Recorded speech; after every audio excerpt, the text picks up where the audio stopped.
Venomous Stare back with more fresh replays from a recent tournament. This time we have replays from IEM Katowice, which took place about 10 days ago. And we have two of my favorite players facing off. This is Trap, a talented Korean macro Protoss, who is usually about round of 8, round of 16 quality in the GSL. He's a very powerful, strong player who showcases a lot of different styles. And the first Trap game I ever casted was actually a Venomous Classic, which Venomous Classic is a series where I take a look back at old school retro games. And that Venomous Classic was actually an old Brood War game between Trap and my favorite player ever, Greg Idra-Fields. I did I did a game they played on Towcross and it was very entertaining. Bly is an aggressive Ukrainian Zerg, and he's down here in the bottom right of King's Cove. He's going to try to take his natural. Trap's going to block it, but Bly does have a drone scout going across the map. Trap doesn't have 100 minerals yet. Bly's hiding, so this leads me to believe he's going to do a proxy hatch. And I haven't actually seen any of these games that I'm going to be casting, by the way, from IEM Katowice. I'm basically first watching all of them. Bly ran over to his third, but that was also blocked. Now, generally, when you think of Protoss, Terran, and Zerg, Zerg usually has the least amount of aggressive players or cheesy players at the very tip-top level. The Zerg cheeses in general are sort of weaker whenever they get scouted. They're easier to scout. Zerg has less options. But Bly has always been someone who does these crazy builds and keep his opponents on the back foot. Trap will, however, force this hatch to cancel, but Bly will just remake it. And I expect him to take a natural at his third pretty quick.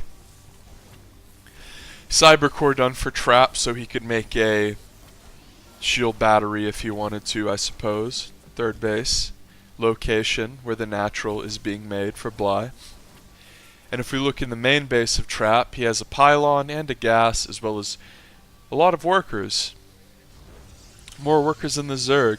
And he's going to vanquish the proxy hatch. Bly is researching Ling speed, and it looks as though he has some Lings out on the way. Scouting around with this drone. No tech yet. Once Trap makes tech, I expect it. Yeah, right there. Robo, which is interesting. Robo openings over the last 6 months or so have, of course, become a little bit more popular. Back in the day, it was pretty much Stargate or GTFO. 4 Lings are out here for Bly, and if we look at his production tab, we see drones, so it's not like he's doing a very fast Ling Bane all-in or anything. But he might try to run out here and snipe the Stalker, but with a nice little mix here of Adept, Zealot, Stalker. Trap is going to be able to fend Bly off. Ling speed finishes for Bly. He's going to try to surround the Adept. The Adept will not die, though. It will just telly out like a PKer. There it is. 6 more Lings on the way for Bly. And a Nidus. So, as I said before, Bly is a very aggressive player, and a 345 Nidus is very fast. Breakneck speed fast. Speed racer fast. I mean, a Nidus this early is almost unheard of. Usually, whenever you see Nidus play, it's based around Roach Queen. Sometimes you see Bane and Ling, but not really so much. Usually it's almost always Roach Queen. And even if it is Ling Bane, it is so ridiculously early.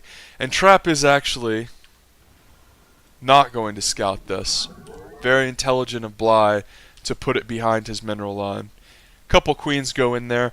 Now whenever you put queens into a Nidus for your all-in, it can be tricky because oftentimes you want to be mass reinforcing, and it's very hard to do that without injects. So the Nidus is going to go down here at the natural. Nidus play is very strong in recent memory because Blizzard has significantly increased the rate at which Zerg units load into a Nidus.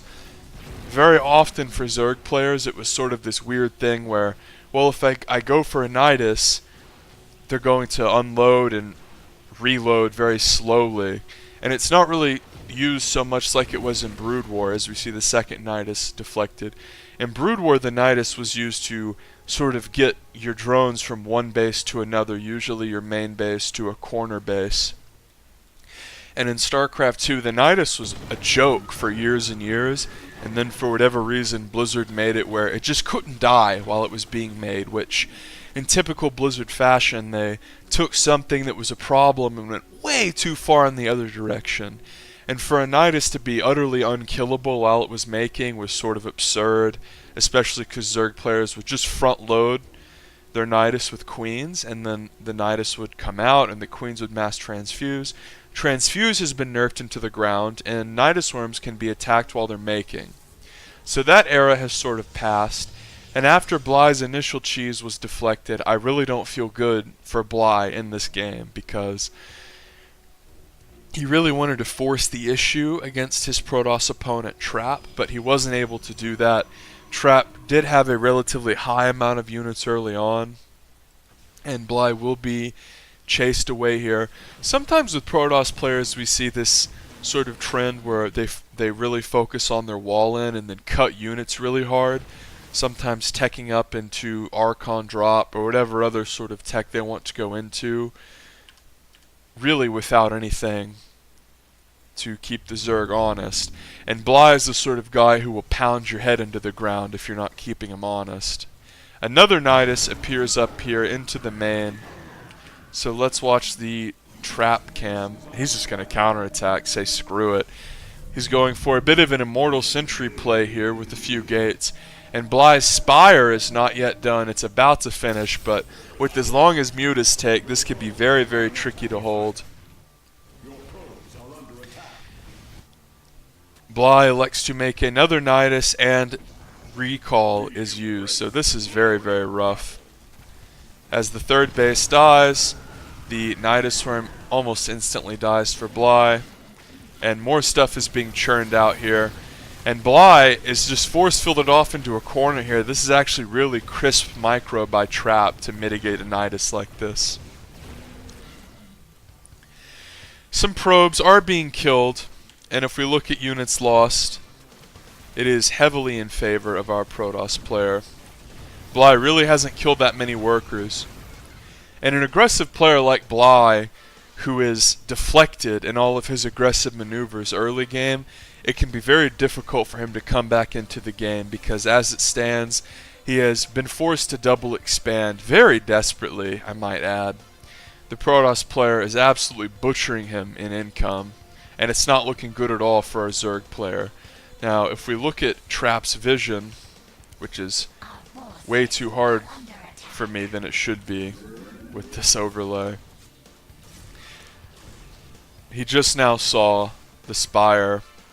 More Lings are going to come in here, but the shield battery is absolutely incredible at dealing with Ling run-by harassment. And even if Trap were to lose half of his mineral line here, he wouldn't even be in a bad position, honestly.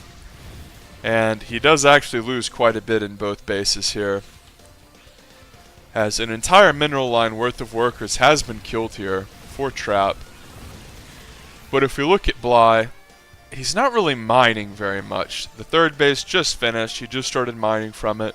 The natural finished about 20 seconds ago. Hasn't mined a lick off of that. Gonna take a sip of my water. Muta's on the way. 2 Stargate Phoenix here for Trap. So whenever the Mutas show up, I think that Bly will be in an incredibly poor position. He will probably lose his Mutas, and he will be forced to leave. And there will probably be a pretty vicious Protoss A move mixed somewhere in there as far as Bly's third or natural goes. So the Mutas have been revealed, and what do you know? There are 3 Phoenix already out. But with 2 Stargates here, this shouldn't be an issue at all. Thankfully for Trap, he did clean the creep spread up out of his main base. That's something you should always aim to do as a Zerg player. Nice hallucinated Phoenix. I've actually never seen this. And you might be saying, you've never seen hallucinated Phoenix? Do you even watch the game? That's not what I mean. I've never seen a moderate Phoenix army supplemented with fake Phoenix to scare off Mutas. That's just a brilliant move. It's very common to hallucinate one Phoenix and right-click it across the map to scout. That's not really a big deal. That's pretty common. But to actually hallucinate the Phoenix to show like, oh, I have too many Phoenix crew to deal with, it's very unique, and I love to see that. Here is the aforementioned A move. So the crux of this issue is with the two bases being recently taken and Bly really needing to make a lot of drones to catch up. He's in this weird position where he's never really going to have an adequate ground force, and that's the game. Subscribe for more. It's a best of 3. The subsequent games will be up soon.